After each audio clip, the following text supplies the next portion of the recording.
തന്നെ ചില ആളുകൾ പറയാറുണ്ട്, മദ്യപിക്കുന്ന ഒരു മനുഷ്യൻ തൻ്റെ മദ്യപാനം നിർത്തുവാൻ വേണ്ടി ഇപ്പം ശാസ്ത്രമൊക്കെ ഒത്തിരി വളർന്നു ആയിക്കൊണ്ടിരിക്കുന്ന കാലഘട്ടത്തിൽ ഇപ്പം മദ്യപിക്കുന്ന ഒരു മനുഷ്യനറിയാതെ താൻ കഴിക്കുന്ന ആഹാര പദാർത്ഥത്തിൻ്റെ അകത്ത് ആ ഗുളിക കലക്കി കൊടുക്കും. അങ്ങനെ ചില ദിവസങ്ങൾ, ചില ആഴ്ചകൾ കഴിയുമ്പോൾ താൻ മദ്യത്തിൽ നിന്ന് പരിപൂർണമായിട്ട് തൻ്റെ ജീവിതത്തിൽ മാറ്റം വരും. ആ കുടുംബത്തിന് എന്ത് സന്തോഷമാണെന്നറിയാമോ? അങ്ങനെ 1 മാസം 2 മാസം ചില ദിവസങ്ങൾ കഴിയുമ്പോഴെന്നറിയുമോ വീണ്ടും ആ മനുഷ്യൻ ആ മദ്യത്തിൽ ആശ്രയിച്ചിട്ട് പിന്നെയും തൻ്റെ ജീവിതത്തിൽ മദ്യം കൂടി വന്ന് ആദ്യം മദ്യം കൊണ്ട് മാത്രമുള്ള വിഷയമുള്ളായിരുന്നു. പക്ഷേ ഇപ്പോൾ ആ മനുഷ്യൻ പിന്നെ മദ്യപിച്ച് തൻ്റെ സമ്മതനെല്ലാം തെറ്റി ഒരു മാനസിക രോഗിയായി എത്ര കുടുംബങ്ങളെ നമുക്ക് കാണാൻ കഴിയും.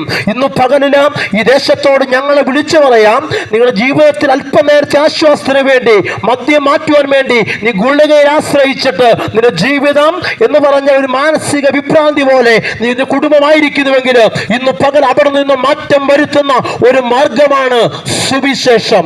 എന്താണ് സുവിശേഷം എന്ന് പറഞ്ഞാൽ? ഉത്തരം നല്ല വാർത്തയാണ് സുവിശേഷം.